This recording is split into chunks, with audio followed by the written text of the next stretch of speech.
Hello, friends. Hello, audience. Hello, fans, haters, detractors, uh, whoever you are. You're welcome to my show. Dictators, haters, fans, you name it. I'm an equal opportunity host here. So it does appear like I'm gonna have to make produce a comment or record a commentary video on Alien, and this will be very much the last one, right? I got few notes to make here, and they're very important. I do again change my theory a little bit, or modify, if you will. You know, if I modify, it's all right. I mean, all things considered, I am able to find the veins of gold or oil, but you know, people can draw their own conclusions, and their own conclusions are probably better than mine, especially those with knowledge in history and you know, internal information, and you know, the ones who are initialized or initiated. Anyway, so uh, I'm gonna go back to another scene here. Give me a second. So these are again, each and every one of them is really 4-1, right? So there is a 4-1, right? The 4-1, right? Uh, and there is the 4 again and 1,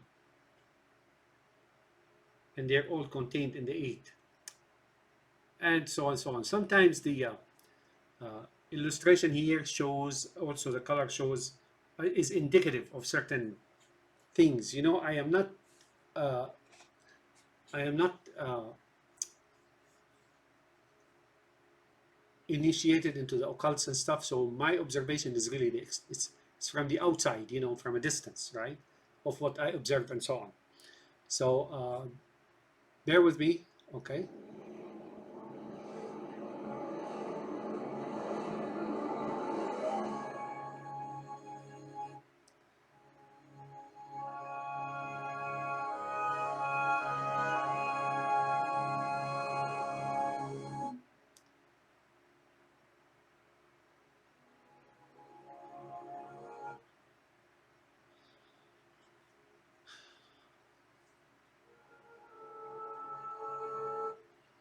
The hand here gesture, I explained it before, but I think it is, you know, he wakes up first, right? The first to wake up.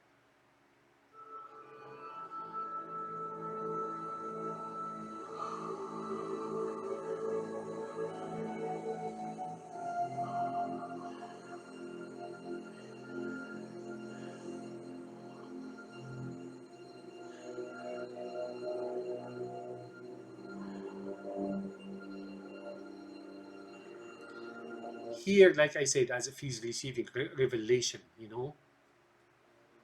This is similar to Space Odyssey 2001 Snake Odyssey, if you see my comments. Like the gorilla, first time gorilla starts kissing on the black stone in Mecca, right? Or on a monolith. This is something similar. You know, he wakes up and then he sees the black monolith, right? And, you know, something occurs to him and so on. This is a similar event, right? I don't know the reason for these two, but I think here, you know, there is, as you can see, one is blue and one is real color, right? I think it means that he exists in two dimensions, one in the spiritual one and one in the physical dimension. And now he comes from, he transitions from spiritual dimension, or blue perhaps, I don't know, into a physical being here.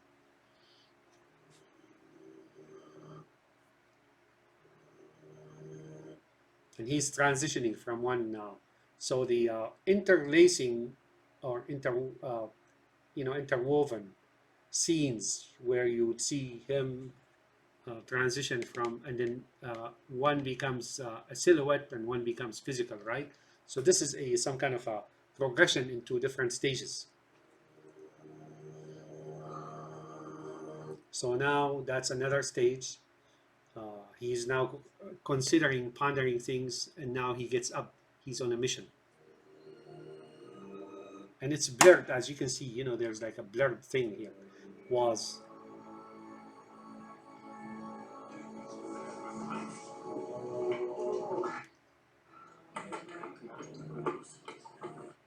All right, here the note I wanna make here, excuse me for a second, is that these thinkers, I showed you the separation between the two, right? These thinkers, right? They are thinkers, right? You know, they're thinking, right? This one here is gesturing on his lips as if he's talking to somebody up here, right, in heavens, and he is eating. But these guys are conspiratorial, as I mentioned to you. They're deft or daft, and they're talking to each other, and they're animated and so on. But these guys are not. However, that indicates something to me, right? That these thinkers, right, replace the conspirators, right? Hence, these guys, according to what we know, say from the Talmud, for example, these are some kind of artificial intelligence, right? Thinkers, right? They think, and these guys harvest or utilize. As much as I hate to name it this way, but that's what it is, right? So these guys think and produce, and these guys harvest, right? There is a control over animal farm here, right? Right.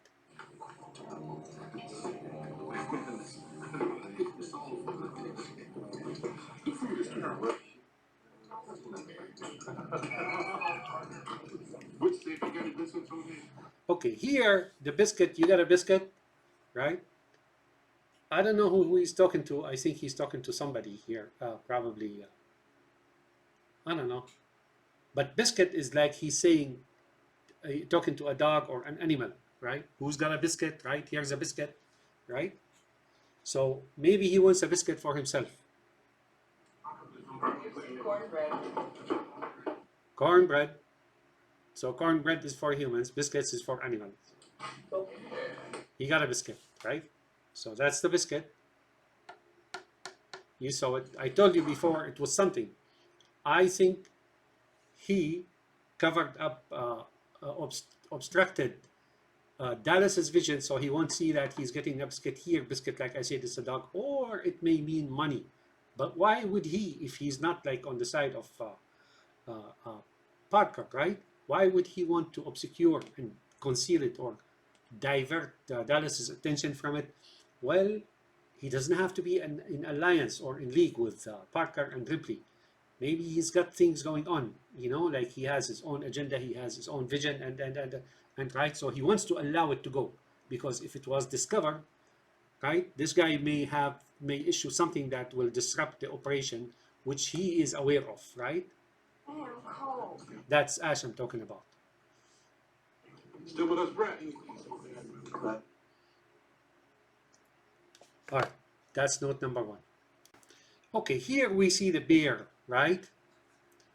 As you can see, she's pointing to it with her hand, right?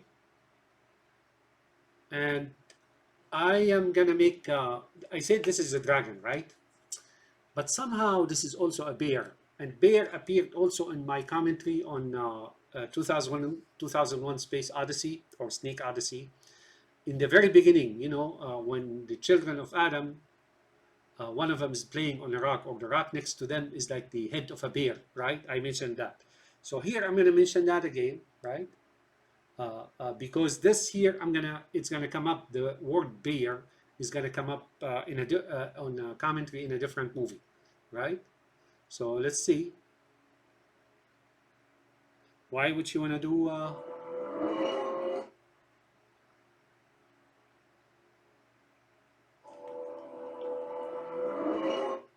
let's see again, okay.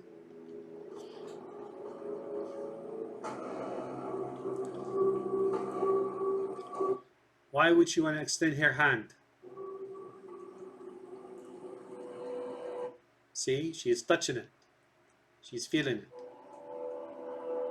Or whatever it is covered with, the fluid or the slime or whatnot. Right? So the bear's is going to come up again in a different movie. You know, apparently Bear in those three movies that I'm going to make a commentary on in the later one do signify some deity or some kind of a animalistic, animalistic, someone from the animal kingdom, right? All right. I don't know what that is. I don't think it's part of the movie. I mean, it's not just spontaneous or as she's running, she places her palm on the window, right? But I don't know what that is. 4-1, 5. This is a signal. This is what I call an internal signal, meaning those who watch this movie are not exactly all the same. There is a very select few that do understand certain signaling scheme in this movie, right? And then, of course, you got the 8 here. I don't know about the 8. I think the 8 has something to do with the Eastern occults or something of the sort, like Shiites, like Hashashin, like, assassins, or I don't know. But there it is, right?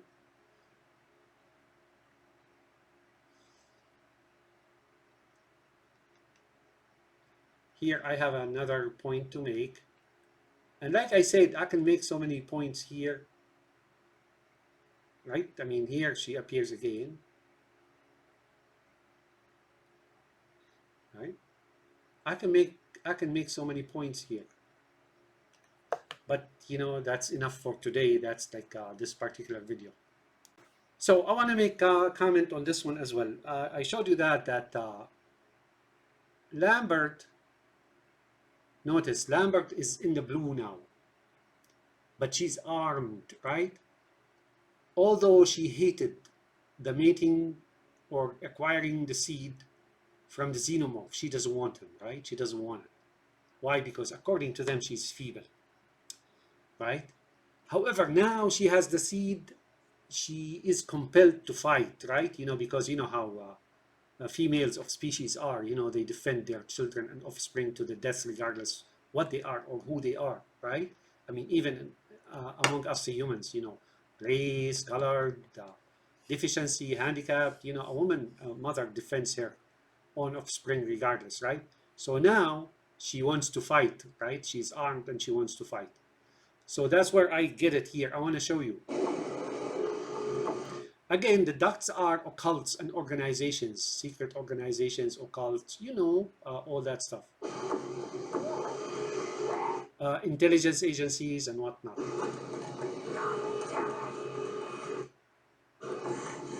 Now she's in a trouble, right? Ripley is in a very, very tight corner.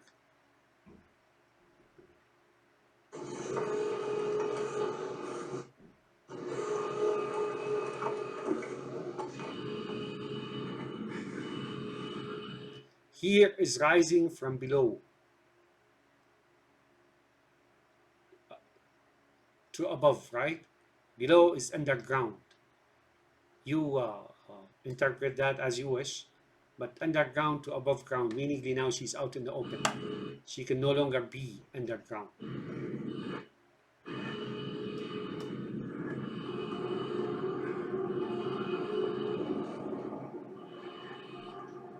And she's still rising and trying to make her way out, because this environment now, even though it's occultic, even though it's intelligence security apparatuses and like such as KGB or Mossad, right?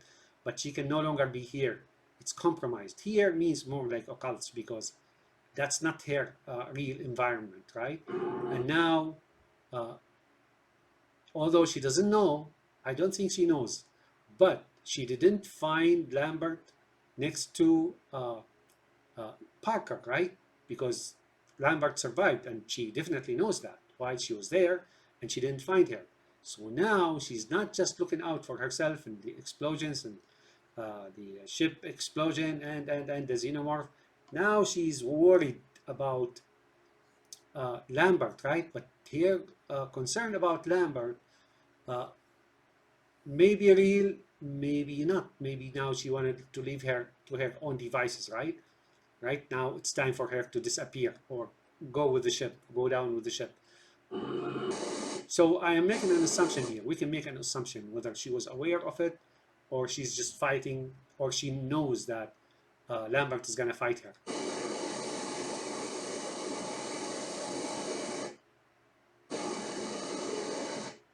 Here, there's like all these fumes and steams and so on.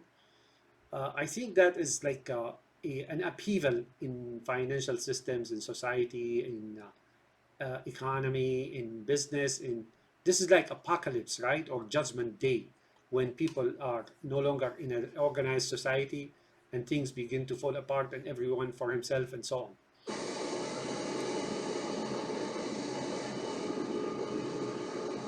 So now this is a very critical moment for her, critical stage. She is in a critical stage. There is a very short time and very little time, or short time, and very little space to maneuver out and then exit the calamity or the apocalypse safely, to make her way out safely.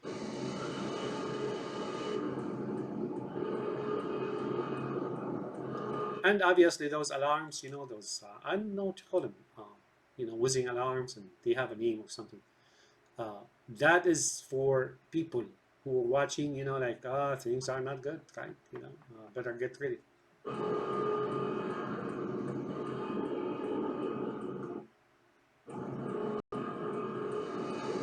And that, by the way, sounds like what's going on in US politics now, right?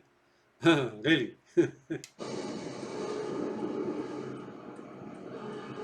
So here now she realizes something is wrong. Now she has two enemies now.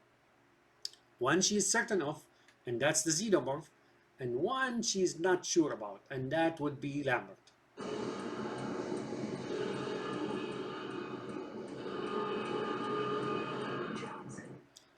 Johnson.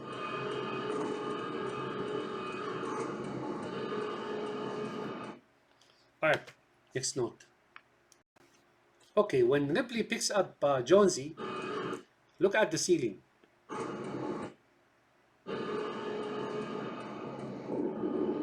No, I missed it.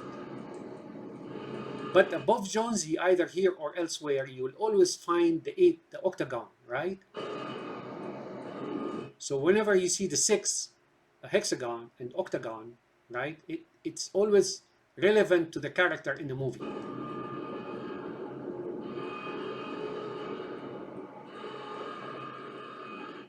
Now she got the prize, whatever she was working on. Now she has a chance to take it along with her. Well, that's the purpose, right?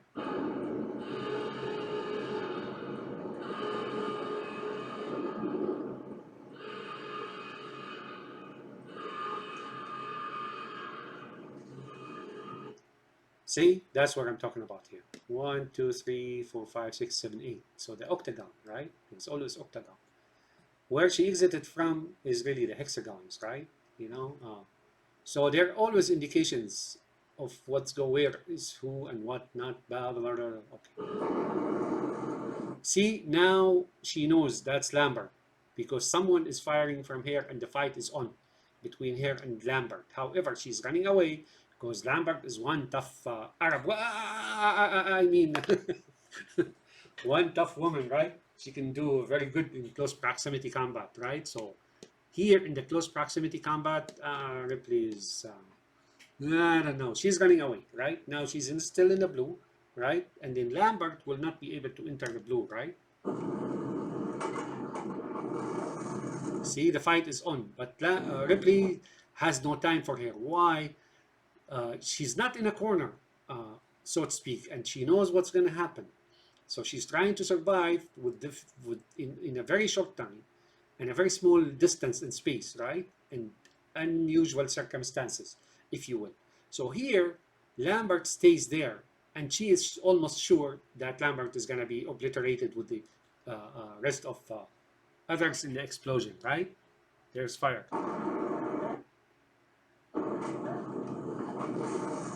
So Lambert now is isolated out, and she entered the sanctuary of either the White House or, say, the House of God or something.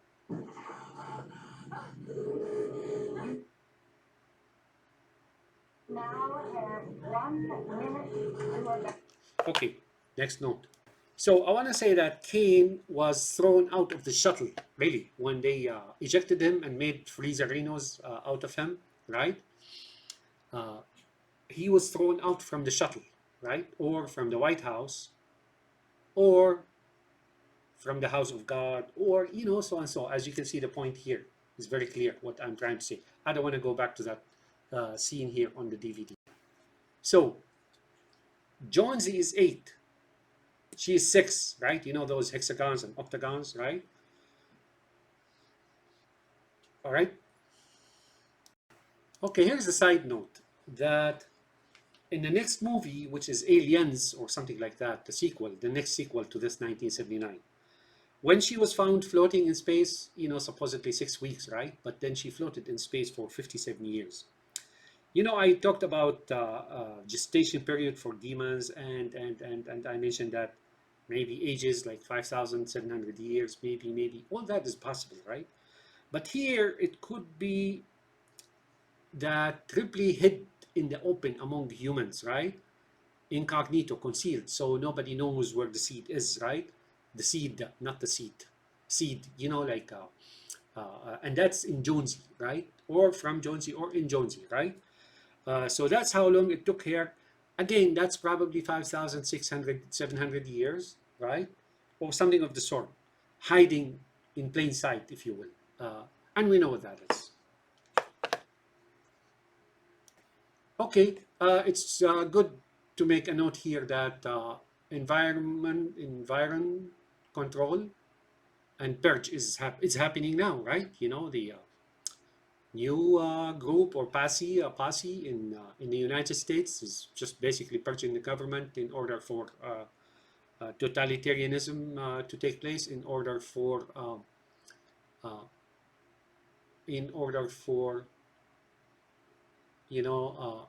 Lenin and Stalin to take, to finalize, in order for, the humans, or in artificial intelligence, according to the Talmud, to go back into animal farm, if you will.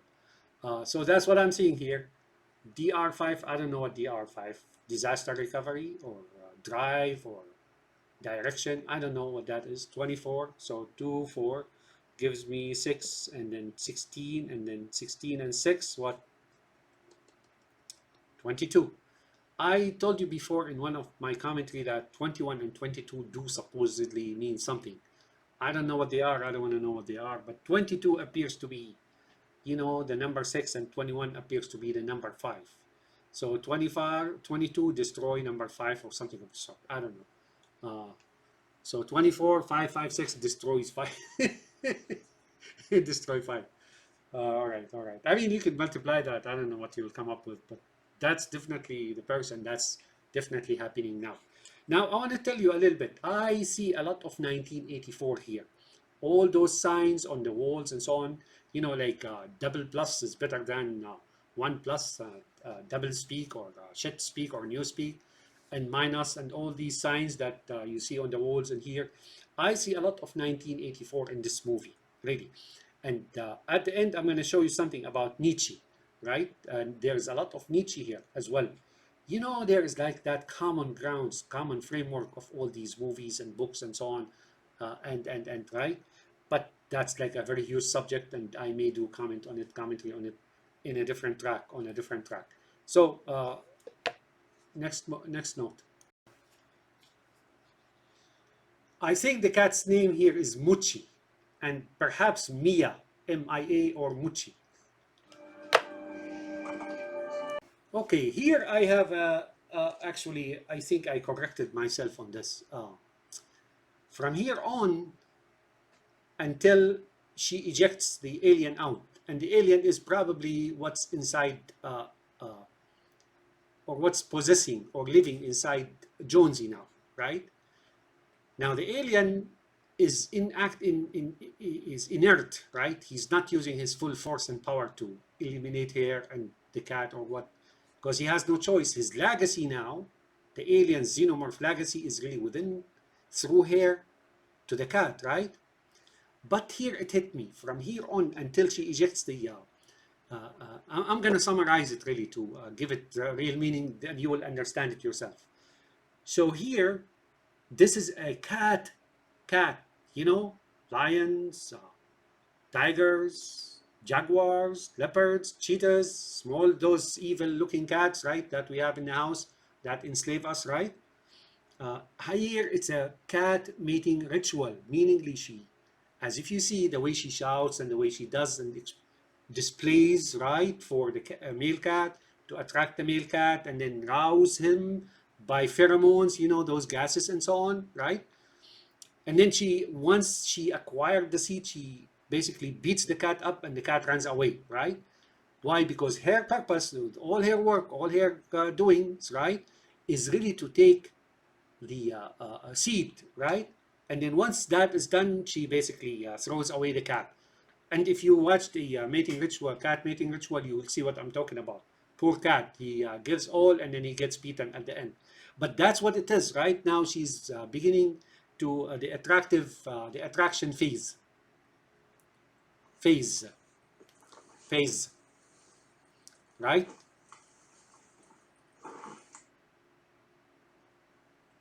And you know the stasis chamber or incubation pod, I don't know what you call it, right? You know that sleep thing, right? With static sleep that she goes into. When she put the cat Jonesy in it,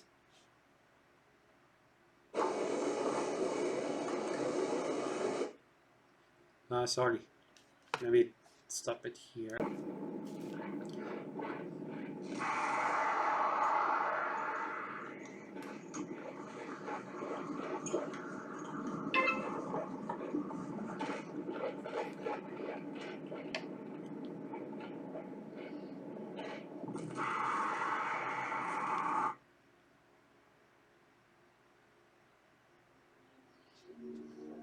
Okay, here's something else, a theory.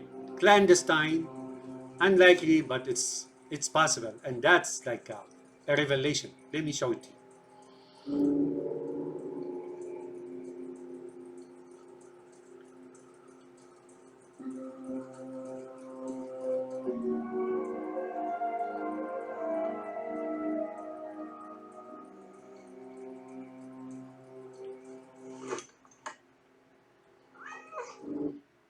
Okay, sorry about that.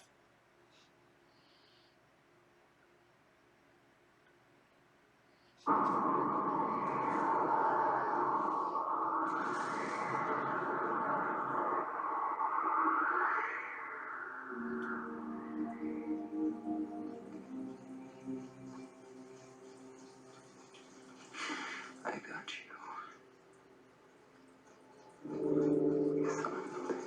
All right, so I got you, you son of a bitch, right? Here, I do believe from my heart, she's a lot deeper. The Sarahs or the Ripleys are deeper, right? Sometimes they talk in certain metaphor or method, right? But they really mean something else. What I mean by that is she got the xenomorph. He is a son of a bitch. Well, a cat is a bitch, right? Because they don't get married as usual, right? You know, like other animals or even humans, they mate for life and so on and so forth, marriage and whatnot, but not cats, right? Or dogs as well. No, even dogs actually, wolves and so on, they do actually pair for life, right? So she got him. So here, what I'm saying is she knows that he is in the shuttle here, right? So he is cornered, while there was a some kind of a duel here. It became a duel, right, between Lambert and Sarah, Lambert and Ripley, or Hagar and Ripley, right? So there was a fight was on who's going to take the seat, right? So here, I have no doubt that she has trapped him and she knows he's here, right? And when she gets up, and she, all things considered, she begins the mating process. You see what I'm talking about? That cat thing, right? So that's very plausible and it's very obviously this is the case. I do believe now from my heart that she was trying to strip Lambert or Hagar from the seat, right? and then she takes it herself, right? So this is a cat mating ritual. She just eliminated Hagar, and Hagar no longer has the seed, right? Well, these are like daydreams, but guess what? This is just a movie, and it expresses or shows, divulges the ideas and beliefs and dogma and so on. So that's my interest in it, really, not that it's any true, right? So here, let's go. So now she achieved the isolation. She kind of trapped and isolated the xenomorph for extraction of the seed, and she knows that. And now when she sees him in his hand and she notices him, she shouts, "That's what cats do.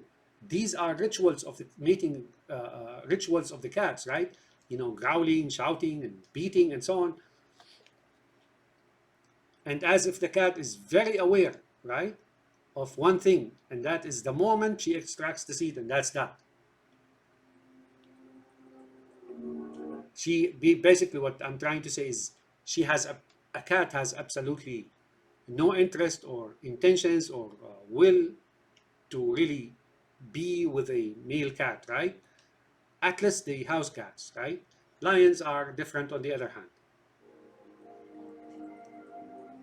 So you see the cat theory, and obviously there are still some people here in the house, right? You know, all kind of colors, you know, but very few, right, in the house. So this is probably the Malthus, Malthus theory of leaving, you know, the golden billion or whatnot, you know, those weirdos, right? So here she begins. Like, I want to show you something.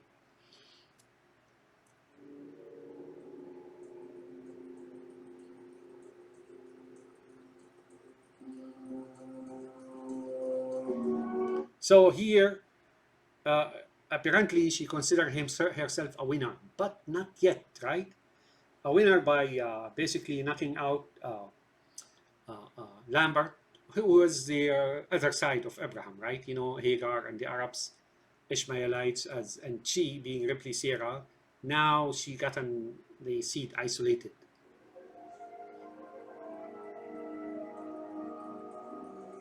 So, back again, the fossilized alien in that derelict ship is here. Apparently, it's a prior one, which is Sarah, really the wife of Abraham, having failed and got fossilized, but was still alive, right?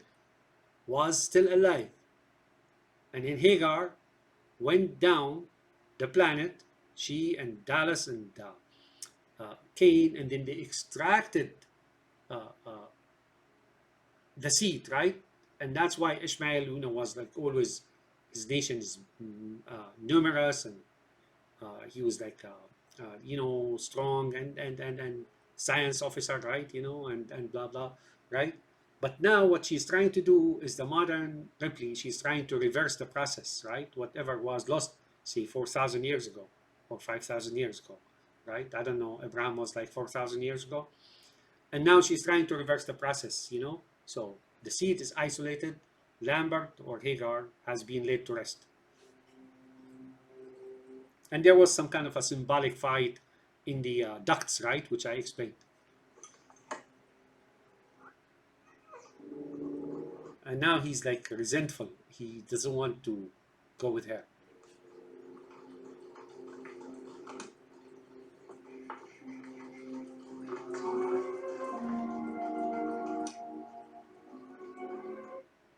She's like, poor guy, he's been suckered. Oh, well, she loves him. That's her offspring. Now I'm I'm understanding Jonesy as really her offspring, right? Could she be a spirit, right? And that she is, like, she's possessing him and so on. I don't know.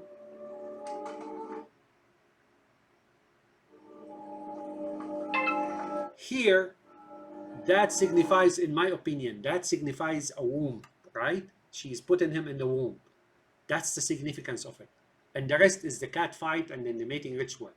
The cat has been, or the xenomorph has been disabled by all these gases and so on, and maybe pheromones, right? I don't know. I mean, we have to find that out. And the whole environment is blue.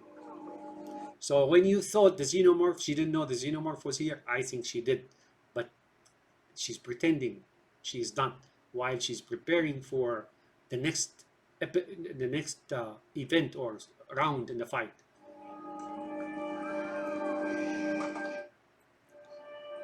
So Ripley or Sarah, in Ripley's world, Ripley is the family.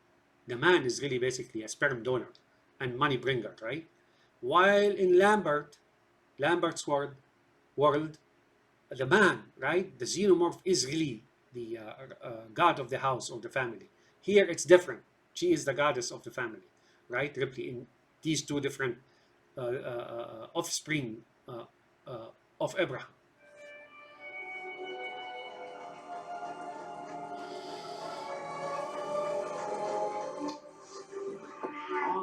It's nice to see you too. I don't think he's happy to see her. Unless he's her child and he's rambunctious, right? Let's see. Maybe this is intentional. I don't know. Notice the hand. Could it be just like she's bitten him? I don't know.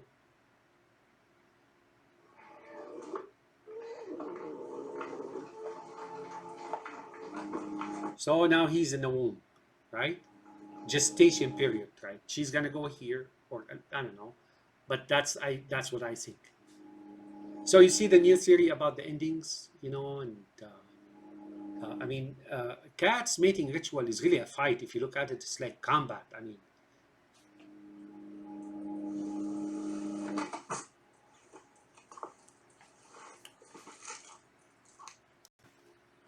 now the cat is being seduced, seduction, seductress, right?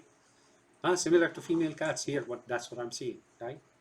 I think that's the allusion by J.D. Vance to women with cats and married women with cats and so on. And somebody said that he's probably talking about Ripley. Maybe that's the idea, right? You know J.D. Vance, right? That Trump's and Musk sidekick. That's what it is, see? Now she's beginning the seduction process. And she knows, right? The way she's looking and so on, she knows that he's here. It's not like she was surprised.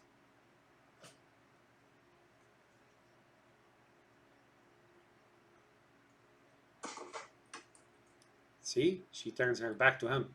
She knows he's there. I am confident that my observation here is real.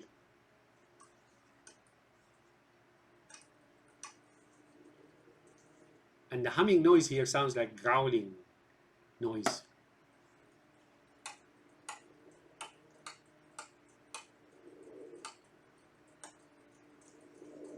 She's setting them up. Notice she's doing all the work here on the panels and the switches next to him. She's pressing his buttons, if you will.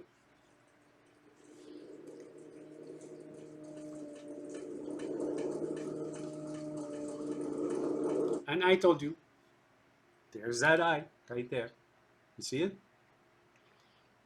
No. I mean, you really have to have a good monitor to see it. See? He responded with his first move. And now she snarled him. She growled at him. That's what cats do. You see them even before the mating ritual.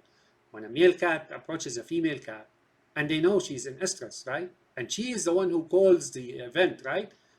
She immediately snarls and claws him and strike him, hit him on the face, and swat him on the face and so on, right? Now, again, if you look at cats throughout the mating ritual, they're always concerned, right? Why? Because he's very powerful. The male cat is very powerful. He could transition if he's not put automatically into a mating or chemically or organically into a mating mood, right? He may simply kill her. And I've seen before footages about certain lions, killing lionesses because they never arrived at the point of their hormonal flow didn't rise high enough to tame them down, if you will. So a female cat is always combative until the female cat makes sure that the Male cat is ready to mate. They're always combative and fighting, you know. That's what I'm saying. And then here you see three axes. You know, I really don't know what the significance of the axes are in these two lights. Everything here in this movie has significance. But you notice they will disappear one at a time. By the time she exits from this room or cabin, right? Cabinet or cabin, you will see that they disappear. I don't know what they signify really.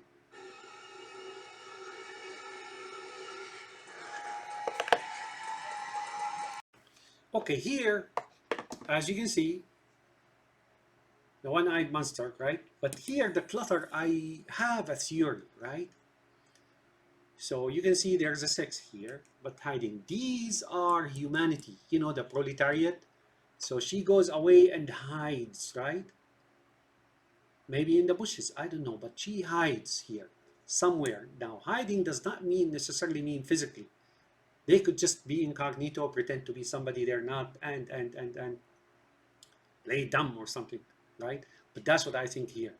Here is 7 devil, maybe that's devil or David, I don't know. 7 heavens or 7 earths and so on, you see.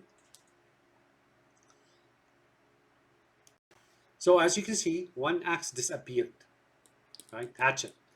She's trying to bury the hatchet. Bury the hatchet, woman. He's a good guy, that Xenomorph. He's gonna be the father of your child. It's very funny.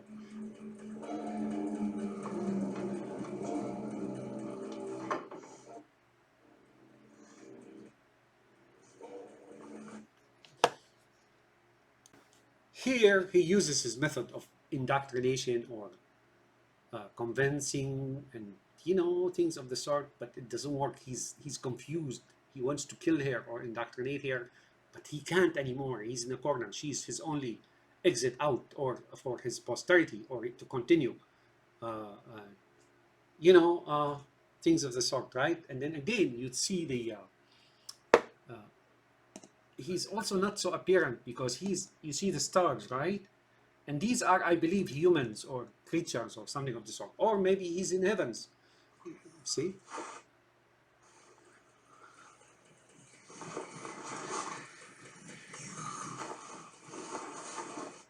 Right? This I am confident now that my observation about this as a cat mating ritual is pretty clear. Yeah, this is very plausible.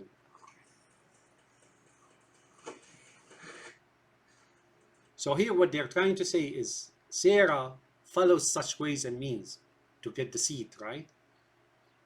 Not that they are cats, but the method to extract the seed from a male, strong male or giant or something of the sort, or genius or so and so, right? She uses the cat's method.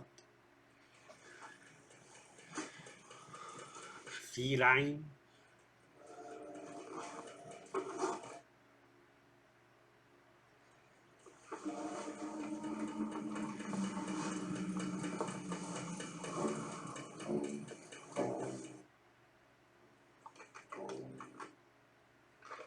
This again is hiding, right? Or protection.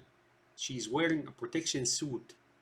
So as to make sure that the male cat doesn't basically claw her or bite her on the neck. You know how cats usually bite the neck and choke the other animals, or even other cats. When tigers fight, or lions or so on. Eventually, the only way to kill the other cat is really to one cat kills the other is by clutching or biting on the neck and basically shutting the wind pipe, right? So they can't breathe anymore. And I've seen that before, right? So, that's why when the cats fight, one turns its back onto the ground and watches up, right? Because all they're trying to do is protect their spine and their neck. When the cats are fighting, they're protecting two things: the lower jaw and their necks, right? The necks here, and the spine as well. because cats do actually know the spine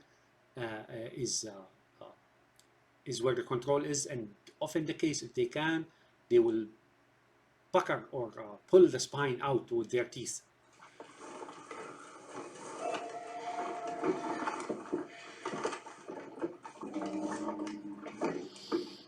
So she's wearing protection or hiding, right?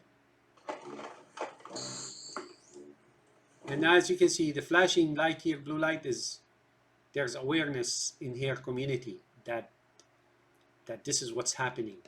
So when a Ripley or a Sarah, right, goes into such a process, she's not always alone, or often, right? She's protected and surrounded, and and so on.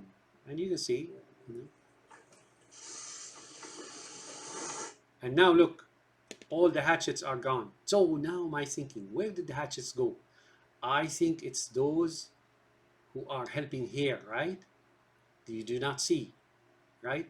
So she plus those two here. There's one here, and I think there's one here. Those supposedly spacesuits, but there are beings in them. So they pulled the hatchets. Not that they want to kill the xenomorph, but they're ready to do so if he harms her. You see what I'm saying? That's just a theory. I do not know. But the hatchets are gone, notice. And the spider. Or there's an eye here, like looks like an eye in the face, right? Like demon's eye in the face, right? I don't know.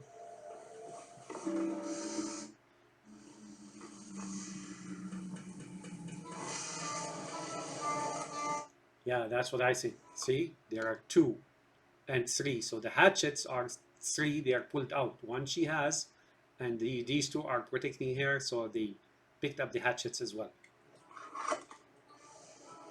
Nobody's gonna bury the hatchet today. This is gonna be deadly. I don't know what that is. Red thing here. So other, those goyims, they're still being used even at the end. So I thought they were all done away with during the explosion. Only blues were left, but maybe that's the intention.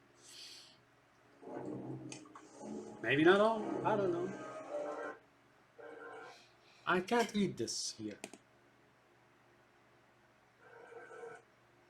Oh, Ripley. I think it says Ripley. Can you believe this? Ripley. So now this is the shuttle and this is Ripley. It says Ripley. So she wore her own, her own spacesuit or protection or armor or something of the sort, right? Here, like a spatula or some kind of a spoon, or that's when she cooks up stuff for somebody. Right? And as you can see, there are things here. They all mean something. I don't know. I can't can't sort it out. And there are controls and communications.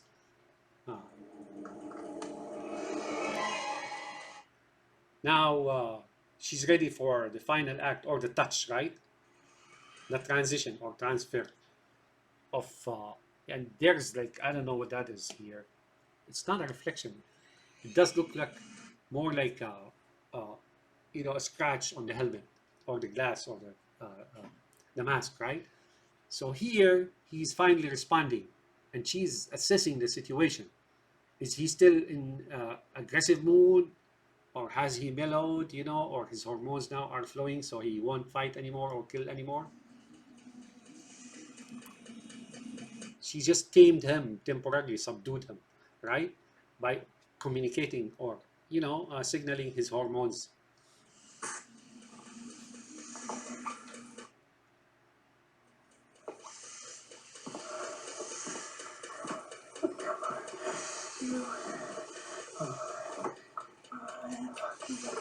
How can he be her lucky star, right? When there is a deadly fight going on between her and him, right?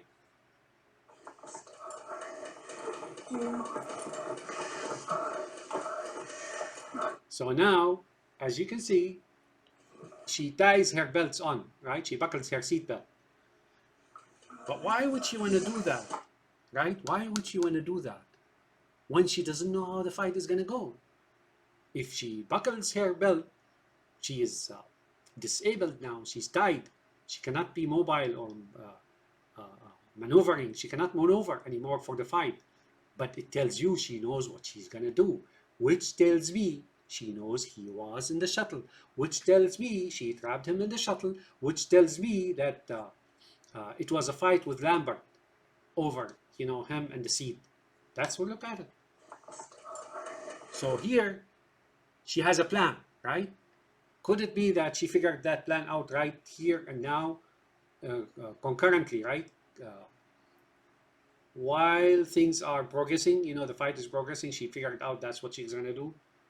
She's not sure about anything. So in a situation like this, unless she knew that she's going to throw him out of the shuttle, she wouldn't secure herself.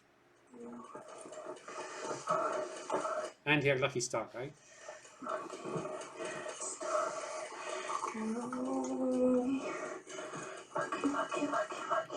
32, 23, you know what 23 is, right? Or 7, right? 7, 4, 1, I don't know. You can cut and paste here as you please. Dice it and spice it. And I think I said she presses 4. I think she pressed number 3 first, which is C, methyl chloride. I don't know what that is. I'm going to have to find that out. And then she pressed D, nitrosyl chloride.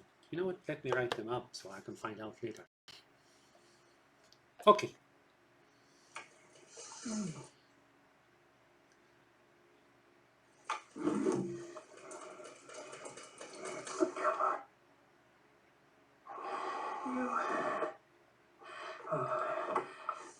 Yeah, she got C, A, B, C, and then D. Yeah, lucky star, huh? I mean, and as far as I'm concerned, to call him a lucky star, while having watched the movie at face value, like assessment, front view assessment, I would say he's not your lucky star, he's your enemy, right? But no, you see, the subscript or the hidden script says otherwise. Now he's like suffering that flow of gases or hormones to disable him, or things of the sort. So he's controlled chemically now, or maybe he's prepared to be disabled or slowed down, paralysis, if you will, near paralysis, so she can eject him out, if you will, without him being able to really do whatever he does to her. So when he gets up and approaches her, he's pretty much disabled.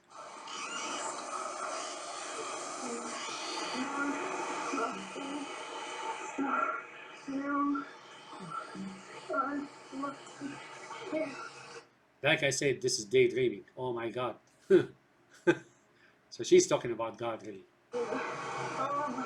That's what they think, that God is comes and live among us or something like that.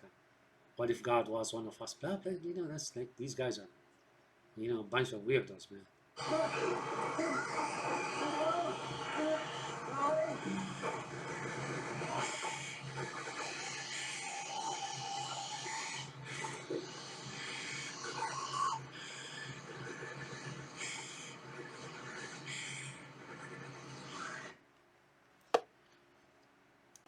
So the self-destruction of the ship is really something biblical if you look at it. That's how they think of it, right? Even though the earliest manuscript we know of, their religion and everybody else really is 8th century or 9th century, which means, how do you know it's real? Right? So,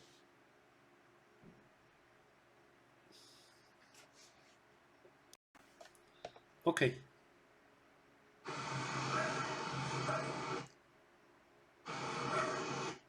So here, there's that gesture of breathing heavy and so on. But you will see an eye here. I don't think that's a reflection.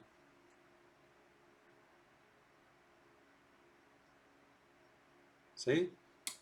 I don't know. I mean, could be a reflection, but I don't think so. Could be a reflection of cameraman or something of the sort. I don't know. But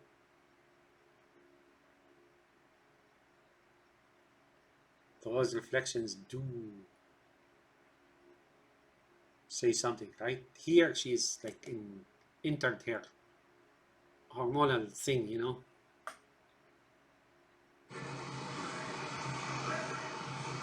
Breathing heavy.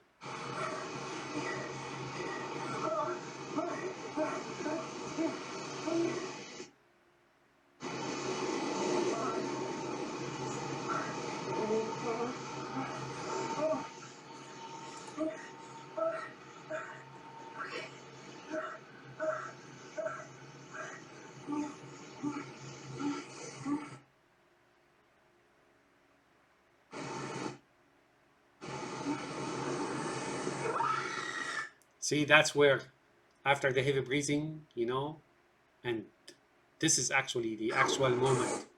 Notice. That's exactly what a cat does. Turns around and basically swats the male on the face, right?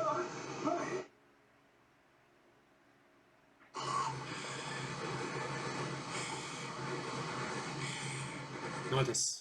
This is the moment, right? Finally she approaches, he comes close, and there goes, you know, like the actual mating. And afterwards she immediately snarls, growls, and swats him. That's it, right?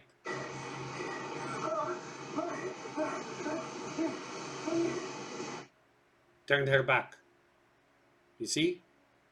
That's what they do. Cats do. Turned her back. Notice as if he's notice his arm, right?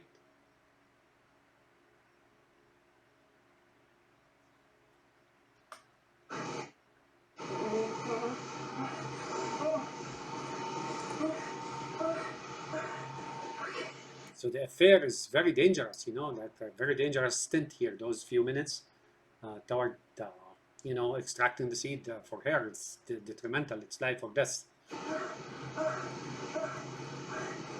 Precisely like cats, right? Now she looks over after the breathing is done, and bam, right? Because now, after that, he showed his, you know, his teeth and so on. He went into a predatory mode, you know, like he's angry, he's ferocious, right? He wants to kill now.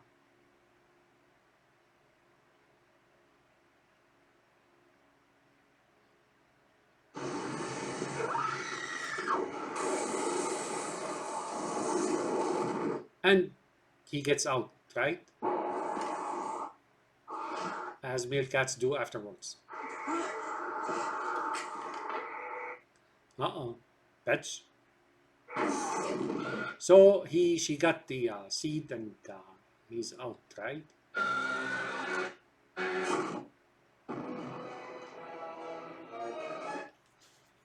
He tries to come back.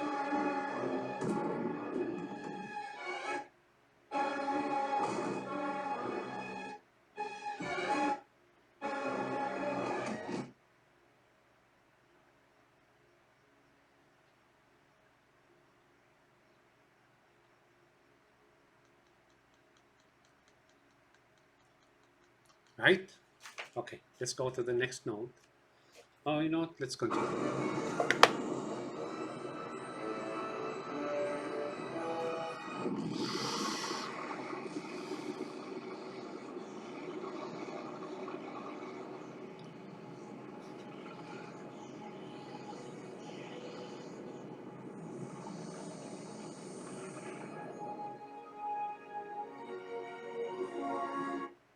So now she's the apparent winner, right, of the war between her and the Xeno and everybody else, right? I mean, nobody is left now.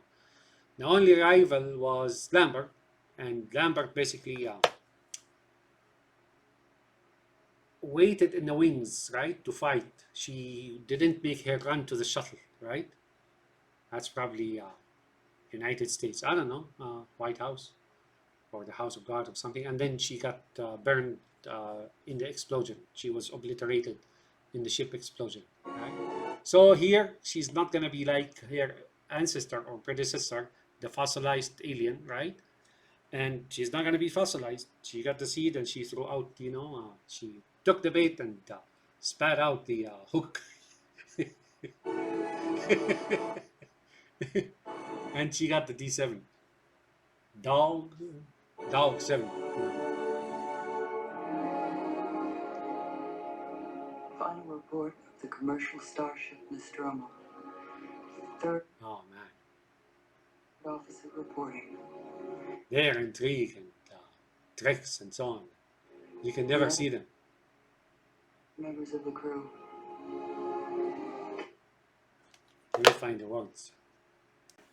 Yeah, their intrigue, machinations or machinations, and setups and plots and conspiracies and collusions and huddling and so on. Those Ripley's, man. You don't see them coming, remember? All right. Payne, Lambert, Parker. I see. I thought she put the cat in that hyper sleep chamber, right? Or the womb. But he's here out now. Why did she take him out? Why did she put him in there in the first place? Why? Because she knows. You see, I'm telling you.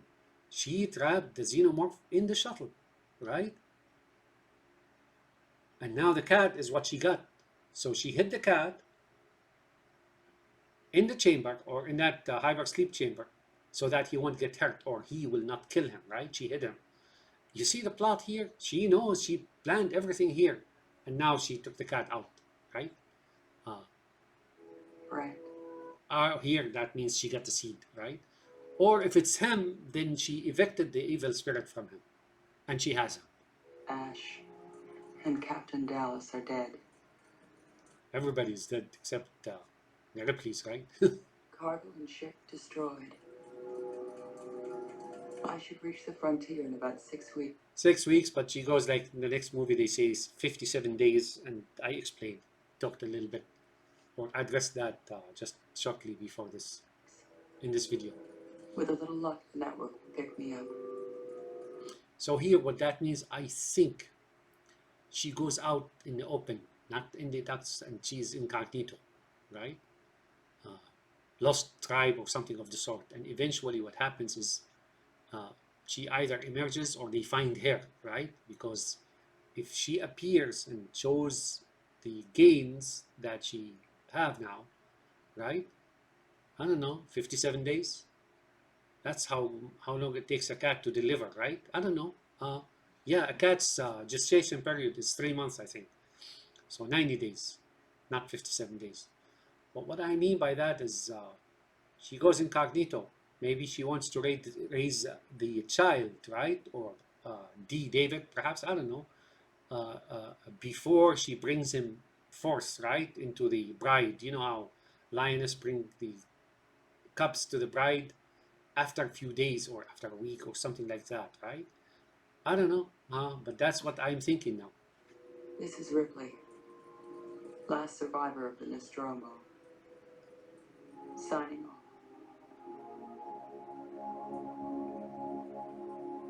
Come, cat. I know of this funny expression. I remember a long time ago. Come, cat, and cat goes, glue? Come on, Cat. And, you got the 723. So if you add them up, you get 12. That's 12 tribes. If you multiply them, 7 by 2 is 14. Or is it? 14 by 3 is what? 42? Or I don't know, man. I'm not a mathematician. Z can tell us. Z Makul.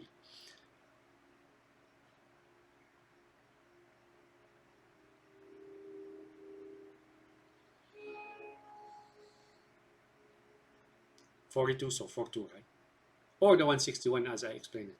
So now here, I want to show you something. I explained this hand here, right? She's got the hand, right? That xenomorph hand, right? But then here, if you notice the eye begins to blur, right? And then becomes like a white ball. You can clearly see it, right? If I do that, you will see a white eye. This is exactly similar, almost exactly similar to Space Odyssey 2001 toward the endings. I explained to you that old man on the bed, pointing toward the black monolith, right, is Muhammad, right? But then they have replaced him. And then the guy who came in, I forgot his name, you know, uh, the last survivor of the ship, right, who enters that very beautiful place toward the end. He's not seen, he cannot see him because he looks like him and he's in disguise, still in the spacesuit, right? Similar to the spacesuit here, right? The same concept, right? But then toward the end, that old man wearing Arab dress and in the bed with green, and all luxuries and so on, he points toward it, and then there is the birth of the birth of the child, and then they show you the, like a egg or something in heavens, right? Or an embryo, right? With the child, right? And that's the new child. That's that D. That's what she's talking about here. That's the cat, right? Now notice how it keeps doing this. So there's a lot of Nietzsche here, and there's a lot of 1984. Notice, right? That's almost precisely like that transformation toward the end in Space Odyssey. You see? You see? I mean, if you hide this, right? If I did this, right? You see it, right? There you go. Where in space as well. Notice that is also in space. And in space, that's exactly the ending of Space Odyssey 2001.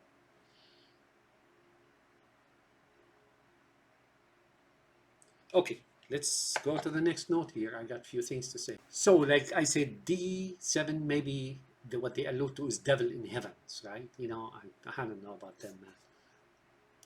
So just another note on Zeno here, being like a cat and so on. Zeno is a man that is outsider to the brood or to the bunch or to the secret society or to the Ripleys, right?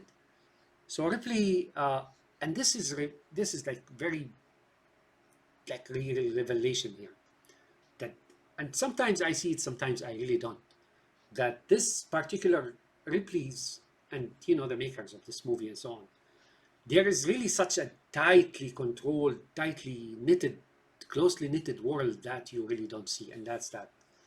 And what they've done here is get the xenomorph, who is really a powerful, big, blah blah, and they extracted his children or his seed and they threw him out.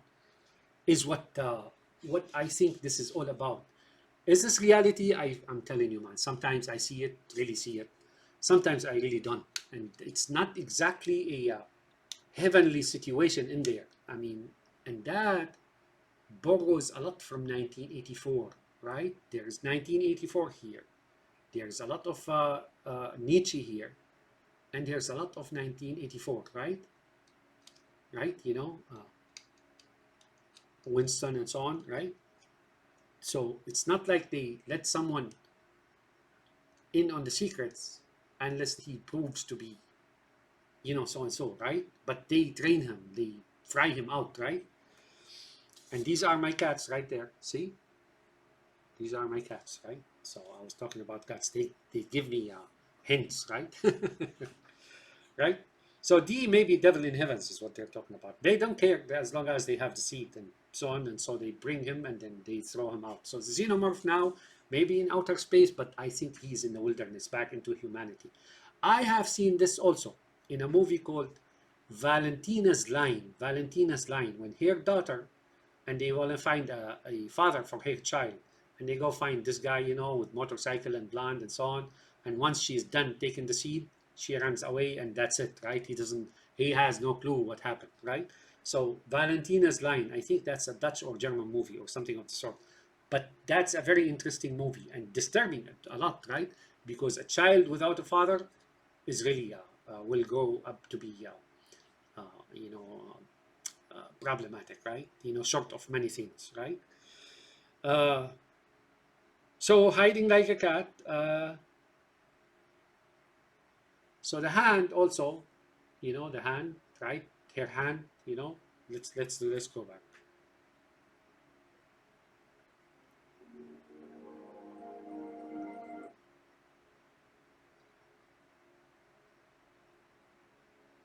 I think maybe Masonic thing, right? The hand, she put on the window or something of the sort. Uh, all right, so all right, so so much for what they do and what they think. Let me see, stop here for a second. Also, in the first supper, when they were eating around the table after the awakening, right? You'd see Dallas looking at his watch. Why would he do that, right? Because Dallas is proven throughout the movie that he just wants uh, this trip or this business trip or journey over. He just wants to go home. That's what he told her. Remember, uh, when she told him that she doesn't trust Ash because he's the science officer, right?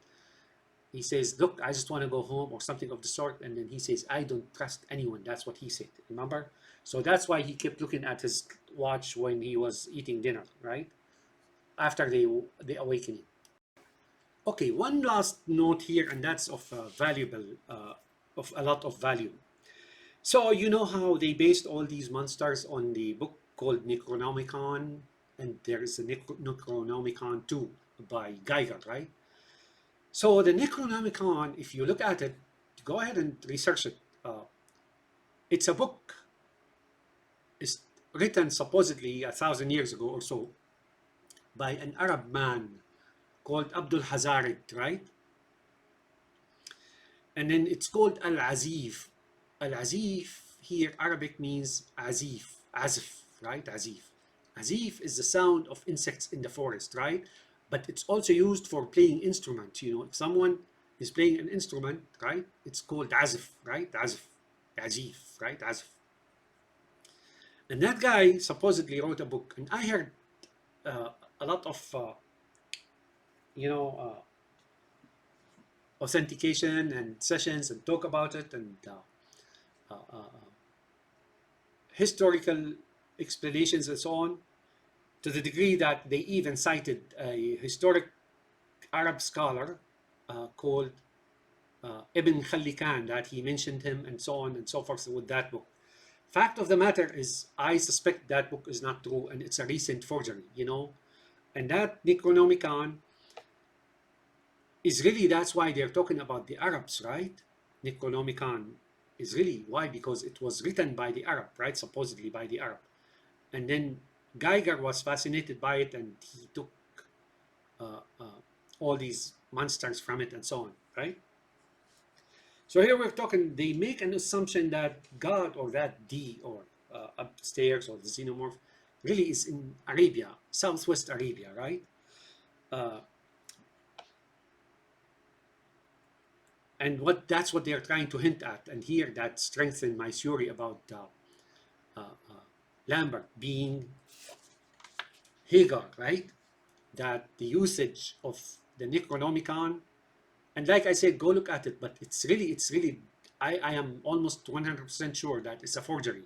It's a modern fake, right? Like fake news, right? And there's another book that was written by a certain North African man, I think from Tunisia, a while back. And that is called Shamsul Ma'arif al-Kubra, right? The sun of knowledge or understandings or something, the grand sun is like the sun in the sky, right? Of greater knowledge or something of the sort. Man, it's sickly book, like about magic and devils and so on and so forth. They also use it, but historically we don't know, right? However, it is closer to the truth that this was written, maybe not by one man, right? But when they use the Necronomicon, and remember, they're talking about creatures in Arabia, that's why they used it. Ridley, not Ripley, Ridley, maybe unaware of that, but Geiger definitely is. Well, he's dead now, I think, so you can't ask him. But that's Okay, and again, I can go back and visit again and again. There was a note here I put, but I forgot to time it. That when you see a hand, you see counters, like counters and so on. But that's it. Hey, that's it on this movie. Like I said, I can go back and add few more videos on it, but that's it. I'm sure those who are knowledgeable in history and so on can probably figure out far more than I did, or based on what I said here, they can build bigger building, right? Uh, oh well, have a nice day. Thanks for watching, and hey, we'll see you in the next movie. I promised for it to be Shutter Island, and that should be short commentary, basically. That's all. Have a nice day. Bye now.